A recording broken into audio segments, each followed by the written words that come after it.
This podcast is produced by Sunnydale Studios. I begin today by acknowledging the traditional custodians of the land on which we record this podcast today and pay my respects to their elders past and present. We were having sexual intercourse. The queefing happened. It happened. It was loud. It was robust. When I've had the squirties, it's explosive. I couldn't flush a poo once at a guy's house.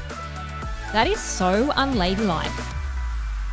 Welcome back, everybody. This is the final episode of season 1, and we can reflect on the amazing guests and topics we've discussed. I first conceived the idea of So Unladylike after trying to decide whether to record a 4th season of the Journey to Worthy podcast, and Journey to Worthy has evolved so much, and whilst I love the original podcast and will absolutely return to shining a light on women overcoming adversity, I felt it needed to add another layer. You know, something that reflected the evolution of Journey to Worthy and So Unladylike was born. And I wanted a podcast where guests were more co-hosts so we could chat. And, you know, the feedback I got from you guys is that you felt like you were sitting here with us, you were laughing along, nodding along, and agreeing and feeling seen with everything we were talking about. And that's exactly what So Unladylike is supposed to do. So thank you for that feedback. And I wanted to create a place where we could discuss all these things with no judgment, and boy, have we done that. Vaginas, fat ones, dry ones, sweaty ones, squirty ones, dick pics, shitting into handbags, weeing into baby nappies, threesomes, sexuality, disability advocacy, masturbation. We've had burping, farting, and so much swearing on air. It's been so unladylike, and we've only just begun. Season 2 with Sunnydale Studios is already in the works. So if you loved season 1, I would buckle in because season 2 is going to blow your panties off. So today I'm all on my lonesome. I've got no friends. So much like my life. No, not really. We wanted to end the season with a little bit of a solo episode. So since So Unladylike first aired, my DMs have been full of questions and they come in thick and fast. So we thought we might do a bit of a Q&A session and even share some of your So Unladylike moments. So we have the segment So Unladylike where we ask our guests what their most unladylike moment was. And this past couple of days, we had on our Instagram question box, we were asking you what your most unladylike moment was. And let's throw to those. Let's start with mine first, actually, because I don't think I've shared any. Have I? I mean, most of my life's been unladylike and most of the things I talk about are unladylike, but specifically unladylike moments, I don't think I've shared any of my most unladylike ones. Look, most of them seem to involve poo and wee, and I've had my share of those as well, quite often peeing in people's front yards. I'm sorry about that dead patch of grass. I couldn't help it. I had a urinary tract infection. I had to go. I've done that numerous times. I have wet my pants twice as a teenager. You tie your jumper around your waist, no one will know, right? That's the theory I had anyway. But I would have to say that for me, my most embarrassing moment and most unladylike moment was probably not long after Dwayne and I had got together. And I'm cringing even just thinking about saying it out loud. Oh my gosh. So, yeah, we were having sexual intercourse and the queefing happened. It happened. It was loud. It was robust. And I was so embarrassed. I just immediately was like, oh, I'm so sorry. And it wouldn't stop. It would not stop. The more I moved, the more I tried to make it stop, it just kept coming out and coming out and coming out. And we ended up, the sex ended. We just ended up in hysterics, rolling around, laughing. And even as I was laughing, I was still fanny farting. Why am I admitting this? But yes, I'm red. It still makes me embarrassed. But now, fast forward 22 years later, I'll do them on purpose to make him laugh. So, okay. So our first unladylike confession states, I once shit into a Gatorade bottle. Now, I needed more context. I needed to know why. Why a Gatorade bottle? Why couldn't you use a toilet? Why not just a bush? What happened? So this lovely listener shared that they'd had a big night. They were out photographing a wedding and the tummy just started gurgling. So they said that they were going back to their car to get some equipment and diarrheaed into a Gatorade bottle. And I understand. When you've got to go, you've got to go. I can't help but think about the aim though. When I've had the squirties, and not the fun ones from your vagina, the squirties from your bot, it's explosive. It's explosive diarrhea. Like, how do you aim for? They have quite a big mouth to them, the Gatorade bottles, though, don't they? I guess there's more scope for. Yeah, what a messy. Did you put the lid back on? I have so many more questions for you. Anyway, thank you. Appreciate that one. All right, we've got another one that doesn't involve poo and wee. I know, random. When I was in my early 20s, I went to see a male review show and was picked to go on stage for part of the show. One of the strippers was so good looking. We met after the show and he came home with me. The next day, I woke up absolutely covered in his deep brown, sparkly spray tan all over my face and body, and I had to throw my sheets in the bin. # worth it. Oh my gosh. Do you know what? I think that's fantastic. I can relate to that, not in the sleeping with a sexy stripper, but that I have fake tanned my baby.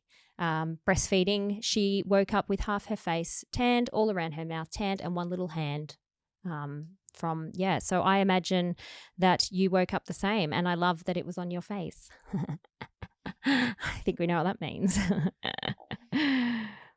Okay, we have another wee one.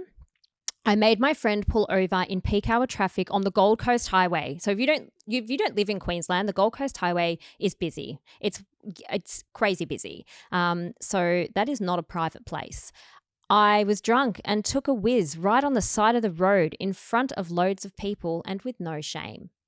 Look, good for you. As said again, I am an advocate for, I should start a petition. I think we need portaloos in random places on highways and freeways because this is a common thread. We shouldn't have to wee in nappies or shit in handbags or diarrhea into Gatorade bottles. There should be more toilets available. Let's think of a hashtag for that and let's start a petition. Here we go, another poo one. I couldn't flush a poo once at a guy's house. This is why we don't poo when we first meet someone. So I put it in a bag and threw it out the window. He lived in an apartment block. Can you imagine if your window was open and there's just a shit in a bag that comes flying through the window? Like, how would you react to that? Shit in a bag. Oh my gosh. So how did you get it out? Did you race to the kitchen and get out a sieve? Did you like a colander? Were you like, let me just, drain out the poo and before I put it in the bag? Did you fish it out with your hands? I need more information. Oh my gosh, that's insane. Going back to the wee one in my eldest daughter, her friend was drunk in the backseat of her car and needed to wee. So she handed her a bottle and she stood up in the backseat of the car and weed into a water bottle and missed and weed all over the car. So that's lovely. Proud mum moment right there. Look, my daughter was the sober driver, so I am proud. Guys, you haven't disappointed. You are so unladylike and I love it. What a bunch of fucking unladylike bitches. I love you. Let's move on to the Ask Me Anything questions and I guess our oh my God, you can't ask that question because there's a few and you guys, this was an anonymous link, so we don't know who asked these questions and I guess you felt a little safe, didn't you? Didn't you feel a little bit safe hiding behind that? Let me get to it, shall I? Let's see what you want to ask first. Well, I want to have a bit of a laugh first because one question that came through was, I know what you did.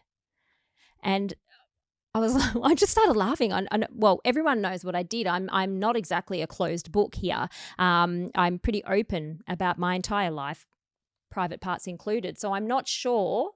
I haven't killed anyone, so it's not like the movie I Know What You Did Last Summer. I haven't killed anyone and hidden a body. But if you want to inbox me and please let me know what you're privy to that I'm not, that would be fabulous.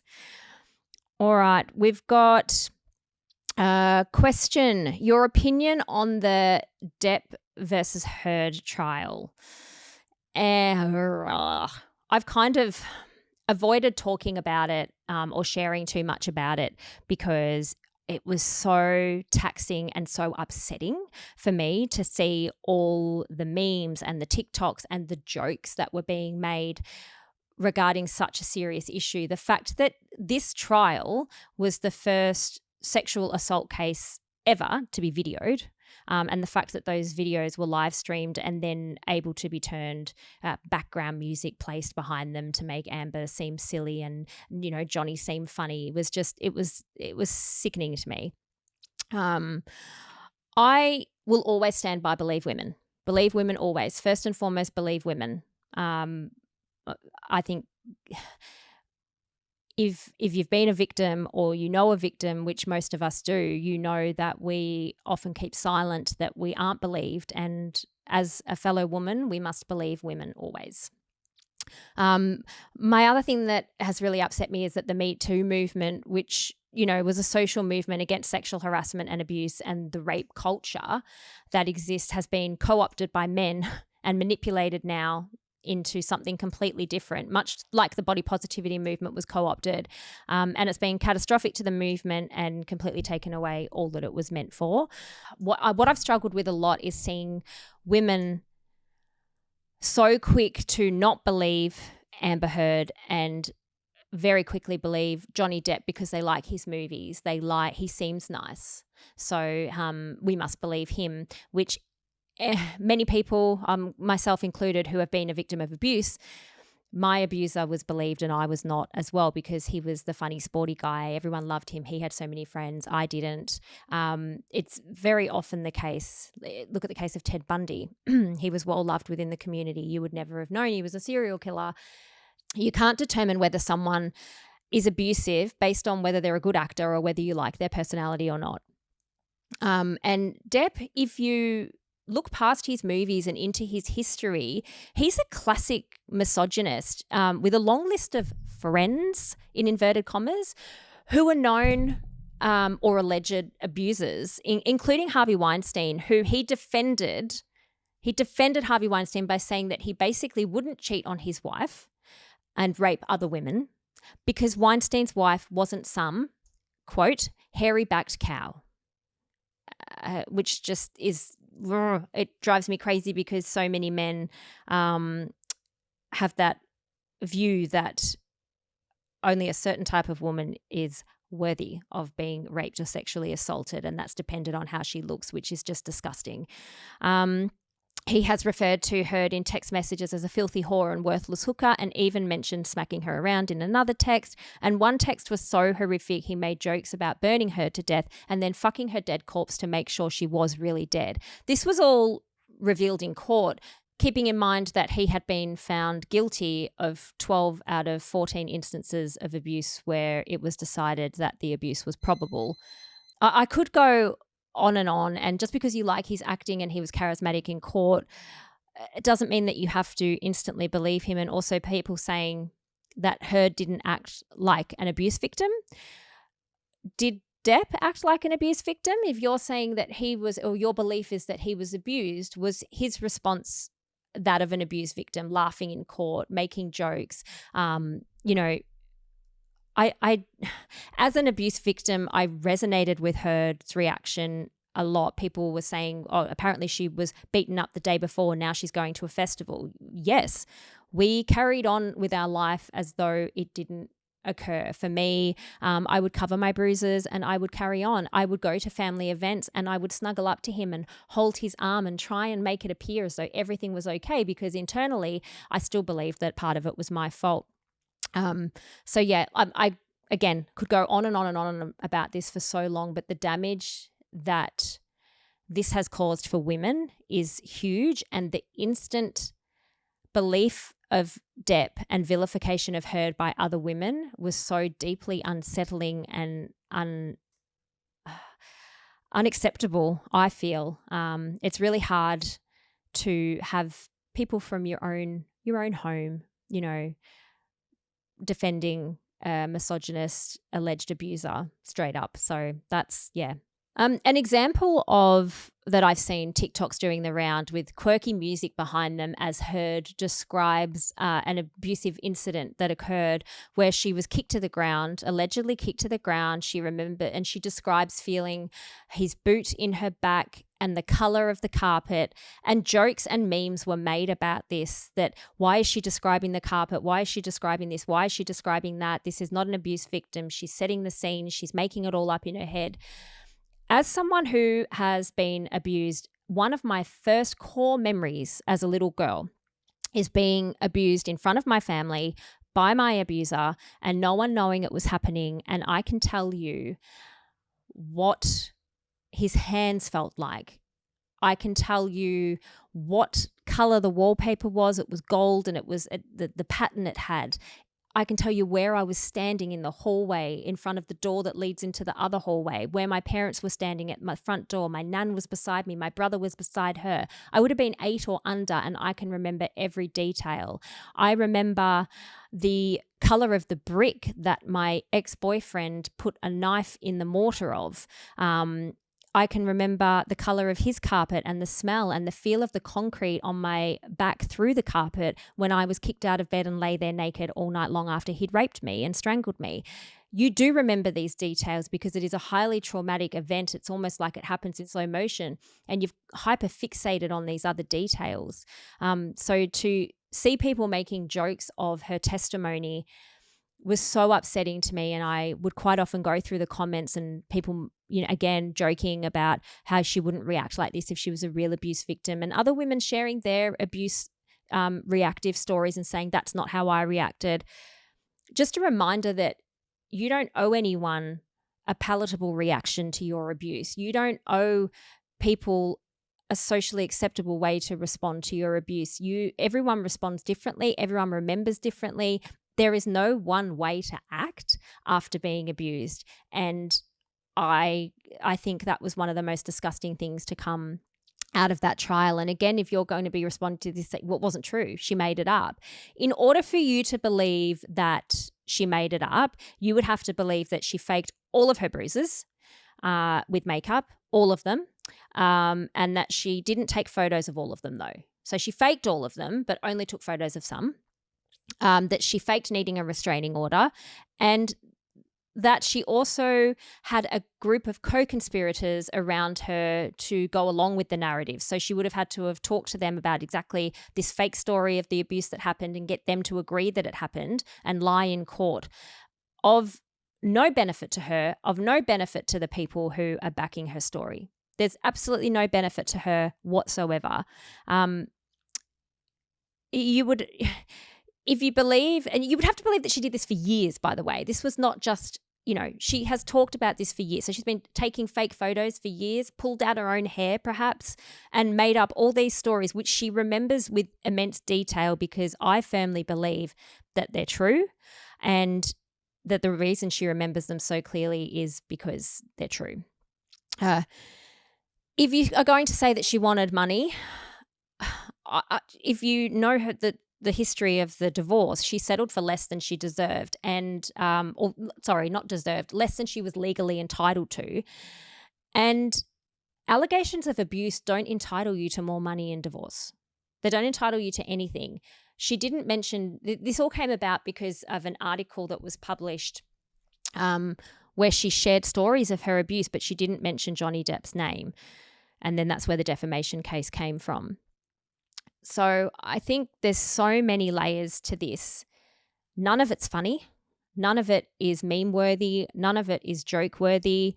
And the amount of people that I have seen posting about domestic violence in defense of men, saying that men get abused too, who have never ever, and this is women, who have never ever once posted about, shared, or taken part in any activism around gendered violence against women, is shocking to me. That internalized misogyny is, oh my gosh, it's happening to a man, I'm going to stand up and be the pick-me girl that says this can happen to men too, and do nothing to stop women getting abused and end gendered violence, or advocate for women, or raise awareness around this issue. And yeah, it made the whole thing very loud, and people made jokes about, what am I going to watch on TV now? What am I going to watch on Netflix now that this has ended? This wasn't entertaining. This shouldn't have been videoed. And for those that streamed in and found it entertaining, I highly recommend doing some self-work, because you shouldn't find that sort of thing entertaining. All right, moving on. Lightening it up with favourite sex position. Okay. I like all sex positions. I like sex. Hubby and I have a favourite, which is on the side. We do like that one. I don't know if my clitoris is angled one way, but I do get more pleasure on one side than the other. So he knows what to do. He's great. So that's my favourite. I would say his favourite would be me on top. I'm not a fan of that. I get sore thighs, and, you know, I don't have great strong quads, so I get a little tired. But yeah, I like them all. I do like doggy as well. I don't like doing it in water. Water is not a lubricant, and it's not fun. It's not good. You need your natural lubricant, and water washes that away. It's also very unhygienic. Don't recommend. 1 star. Oh, something you wish you could tell your younger self. Oh, I'm not a crier, so I won't cry. But I would say to my younger self, you are going to survive. Your worth is not based on what's happened, what is happening, or what is going to happen to you. You deserve love and good people in your life. It's not your fault. It was never your fault. And also, people not liking you is not your problem, and you don't have to prove your worth to people. You don't like people. They don't like you. It's okay. Get over that. Get over that people-pleasing attitude. It's okay that people don't like you, but most important thing, you're going to make it through this. If I could go back to 15-year-old me who didn't believe she would make it to 16, I would say that. Back to sex. What do you think about fetishes? Do you have one? Kinks and fetishes are personal, and I'm not a kink shamer at all. Whatever you want to do, go for it. So long as no one's being hurt, you're not doing anything to take advantage of anybody. Yes, as long as no one's being hurt, you do you. It's funny, I have such great sex with Dwayne that I don't really have any. We've done some crazy shit. Like, we've had threesomes, sex in the Woolies parking lot, like full lights, sex in the Woolies parking lot. Didn't care. Kind of hoped that someone was watching. Maybe that's a kink. We've done it on a tennis court. Won't say whose house that was, but we've done it on a tennis court. If they're listening, it was your tennis court. And we've also done illegal but mutually satisfying things to each other while driving. So if a cop had driven past, I don't know, maybe they would have just let us go and said, go guys, get your rocks off. So we do, no particular, we don't have a sex swing. We don't have a GIMP mask or anything like that. Yeah, we do have really good sex. We're open to try anything. We're very communicative with each other. But nothing super gratuitous, sorry. Do you think people are too woke these days? Like, is it making people less resilient? Well, I mean, to be woke is to be aware of social injustices, isn't it? And actively fighting against them. Like, imagine saying you're too woke, like stop fighting against racism. I think the people that have an issue with wokeness the most would be those who are not affected by the injustices that we're being awakened to. I heard someone say once that reality TV is trying too hard to be woke. And what I hear when people say that is that they see the representation of minority groups on TV as a bad thing. Like, again, the people saying this are most likely cisgendered, white, able-bodied, heterosexual. Does it make people less resilient? It certainly doesn't make the minority and oppressed groups less resilient. Considering the amount of trauma most of us have and are dealing with, I don't think resilience is all it's cracked up to be. And I think it's a bit of a, it builds resilience in kids, smacking them or leaving them to cry it out, and I know everyone's going to have different opinions on this, and that's okay. Your opinion's your opinion, but I think resilience is used as a tool when we do things that we perhaps know are unjust or not okay, and we say it's resilience building. I think standing up for injustice and racism and being woke is a good thing. And the people who are uncomfortable because maybe they're racist, maybe they do unjust things. And I think if you're uncomfortable with it and uncomfortable with the things that people are talking about that don't affect you, that you need to listen and, be grateful that they don't affect you, but see how you can perhaps help them not happen to other people. Oh, this one. Okay. When you disagree with someone, why do you say it's internalized misogyny? Couldn't it be that they just disagree? This one's interesting because I feel that this is more specific than the writer has. There's no more context here. This is really specific. Specific. I did a Kath and Kim. That's very. What does that specifically entail? It's very specific. The reason I say that is that I don't actually think I do talk about internalized misogyny that much. Like if you look at my Instagram, I mean, there's no post dedicated to it. In comment threads and things like that, where I might mention that something stems from internalized misogyny, but it's not the main narrative of my page at all. It's not something that I do talk about a lot. Maybe with my friends. Are you my friend? What is this referring to? I feel like it's something really specific. I have an idea who might have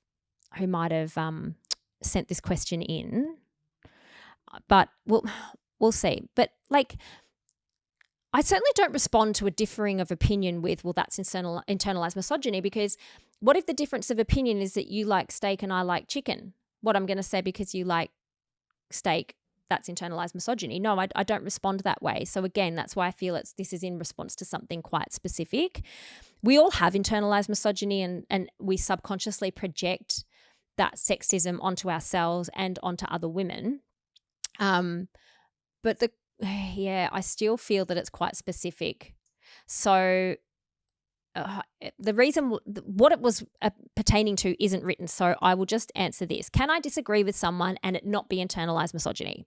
Absolutely. Happens all the time. Love a good verbal spar, and difference of opinion, unless it is relative to misogyny, I wouldn't say that it's internalized misogyny. Why would I say it's internalized misogyny? It's an odd question. But yeah, I think it needs more context. And to the writer, if you want to get more specific with that and talk about, perhaps the example, I feel like you've got a specific example of when I have referred to something as internalized misogyny that may have been a difference of opinion. That I would love to know, because I'm not sure what it is. It could be the person I'm thinking of, it could be in relation to the Depp and her trial, where I did call someone out for internalized misogyny and they did respond with not everything is internalized misogyny. But when you are literally saying he is such a likable guy, I just can't help but love him, and she is such a turd, like just the way she acts and the way she talks about the abuse, it's just crap. He's so lovable, love him.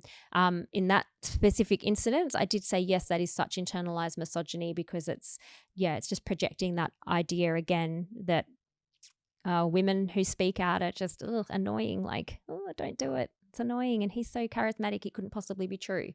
So yeah, if it calls for it, I'll call it out. But no, if you like chicken and I like steak, it's not internalized misogyny. We can have a difference of opinion. The next question just simply states jail story.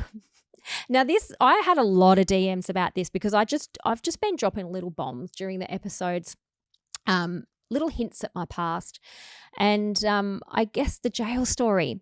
So when I was, without going into my entire story, when I was 15, I was in an abusive relationship and my parents weren't sure what to do. So they kept calling human services. And in the end, I ended up being placed with human services and removed from my parents' care willingly by my parents. They handed over their rights to the state. So I was a ward of the state, and I was what was referred to as a HACS kid. That's what people who lived with their parents called us, HACS kids. And I lived in a group home with other HACS kids. And when I was 15, my abusive ex was threatening to kill me, was standing outside my window of a nighttime under the streetlight like a horror movie. used to call the public phone that we had in the hallway. That's the only way we could make phone calls, was a public phone. For you youngins listening, that's a phone that you would have to insert money to dial. It had no screen either, would you believe? It had an earpiece and buttons. And he would call on that, and yeah, he sent me threatening things in the mail. I had pornography that had decapitated heads and things sent to me in the mail by him as well. And I could not see myself living beyond the age of 16. I couldn't see myself driving or having children. And that's why my note to my younger self would be, you're going to survive. Like, you don't need to run away. You're going to survive. But I did run away because I was scared. I was scared I was going to be murdered, and I ran away. And my punishment for that was when I came back, the police picked me up and took me to lock up. So it's like a juvenile detention. I was strip searched when I arrived. I had lice treatment done to my head. They treat everyone for lice when you arrive. And then I was placed in the observation room for the night, which is a glass-walled room with beds in it where the staff can monitor you and watch you. Now, I was terrified of this place because, being in the system, I knew lots of people who had been to this lockup and were beaten up and threatened to be beaten up, or beaten up when they got out of there, very much like the prison movies you see, but young girls. And so I was terrified of, I've been abused my whole life, and I was terrified of being abused in there as well. And when I came out of the observation room in the morning, I was met by a bunch of angry girls who said they were going to smash me, we're going to beat you up. I remember ringing my mum of all people, who I obviously still felt a lifeline to, rang her, begging her to let me get out, that they were going to beat me up. And that's when I found out that she had no pull. I didn't know until a lot later that I was a ward of the state. I thought my parents still had their parental rights, but they didn't. And she said there's absolutely nothing she could do. It was completely out of her control. So I had to face it. And it's a weird moment to feel brave, but it was one of the bravest moments of my life, I feel, walking down those stairs out of that office into that room of angry girls who were threatening to beat me up. One of them wanted to beat me up because she'd heard that I'd had sex with her boyfriend. For the record, I'd been raped in a bathroom by her boyfriend, but that was the narrative that was shared. So yes, I was going to be punished for that. And I just ended up saying, just do it. Just do it. I don't care anymore. I just don't care. I ran away because I thought I was going to be killed. Maybe you girls are going to do it. I don't care. Just do it. And they didn't. And we actually became friends while we were in there. But yeah, it was an experience. I was in there over Christmas and New Year's, and I still struggle with New Year's. I can celebrate it with my husband and my kids, and we watch fireworks and things like that. But I've never been big into New Year's celebrations because my core memory of New Year's is behind bars, literally, because we were allowed a smoking break and we would go into the smoking area, which was barred up. And our fence out the back, we had a trampoline, had barbed wire. So it was literally behind bars listening to people partying, and we were locked up. And Christmas morning, I didn't wake up at home with my family, with Santa. I woke up with, I guess, other victims of abuse, victims of the system. There was a girl in there who was a 12-year-old prostitute. There were drug addicts. There was so much going on in there. And there was so much prior to me going there.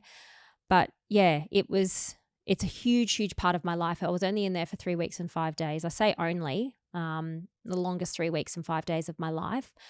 But it did shape a lot of who I was. And Christmas morning, the people who worked for Windsor, that's what we called it. I don't officially know what it was called, but it was in Melbourne, in Windsor, and that's what we called it.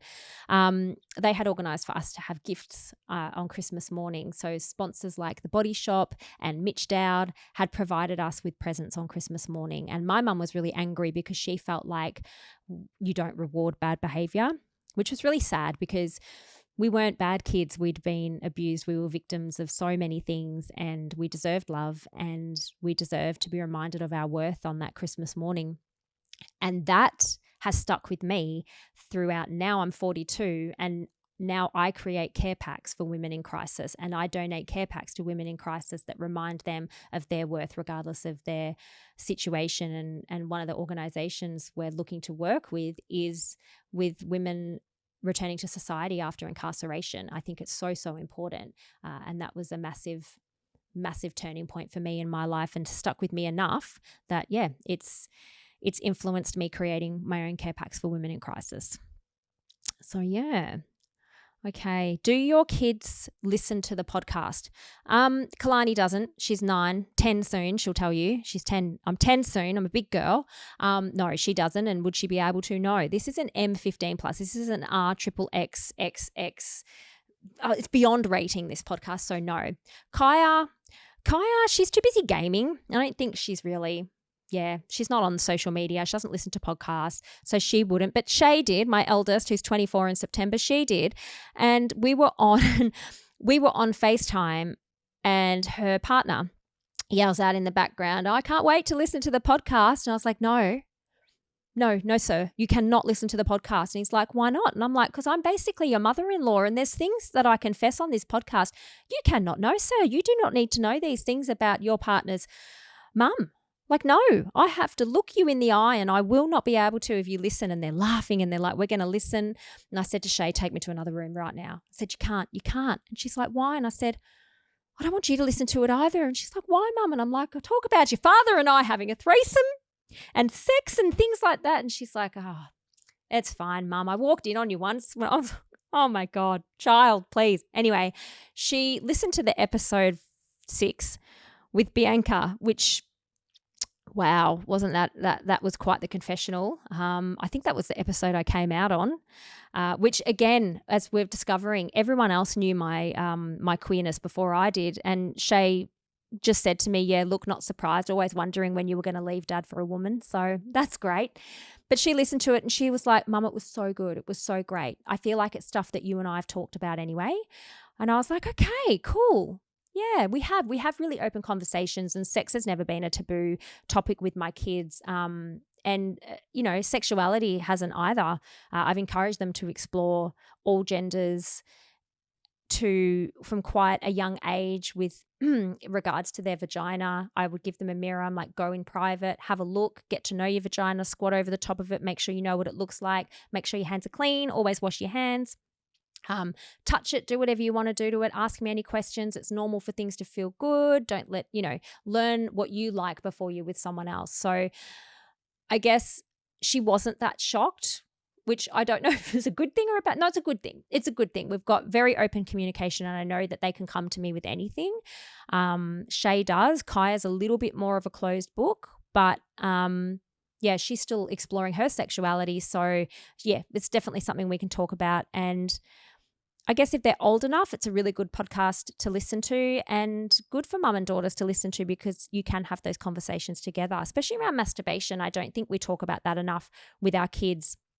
And with the episode, episode 8 with the Bodzilla, where we talk about me masturbating at quite a young age on a sick day home from school, and April not masturbating until she was 29, I had so many DMs coming in from women saying that they didn't masturbate either, or they did with this great feeling of guilt and shame, either because they were brought up religiously to believe that, pleasure was sinful, or just that it had never been talked about and they felt dirty doing it. And we don't want that on our children, male or female. We don't want our children to feel shame from pleasure, but particularly girls. There's no shame in pleasuring yourself or receiving pleasure, and the importance of pleasure needs to be drilled in, and consent needs to be drilled in at age-appropriate time.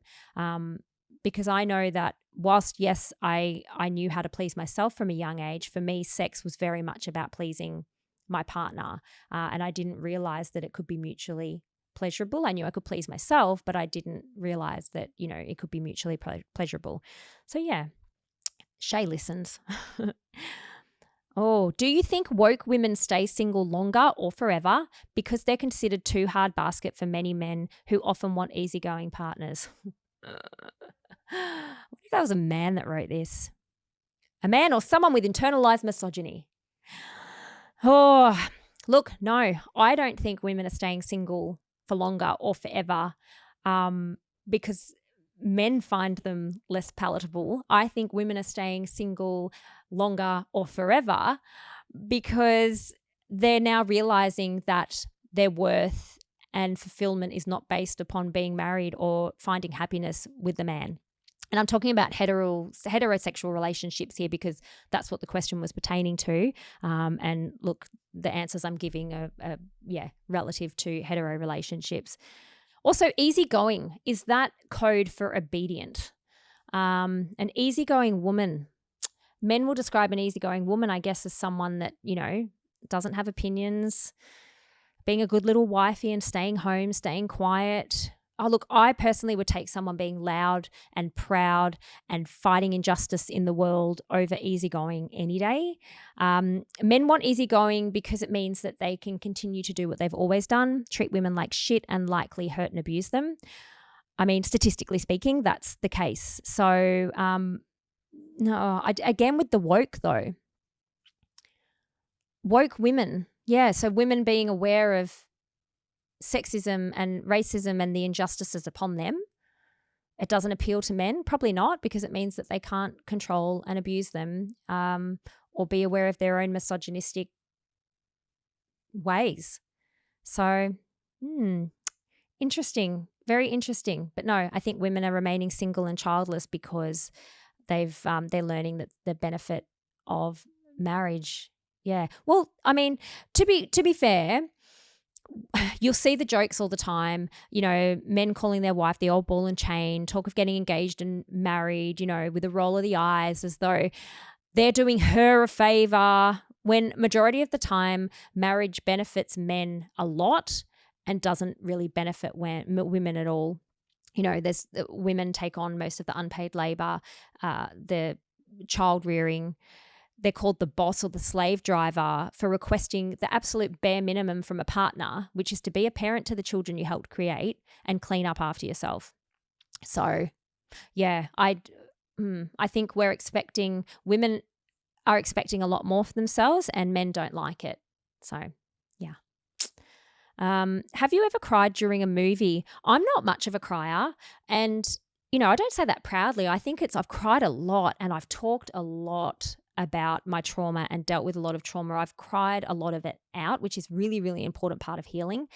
We think of healing as when I heal, I'm going to feel free, I'm going to feel light, I'm going to feel this, that, and the other. But when you're healing, it gets worse before it gets better because you really have to pull the curtain back on a lot of your trauma and face a lot of things.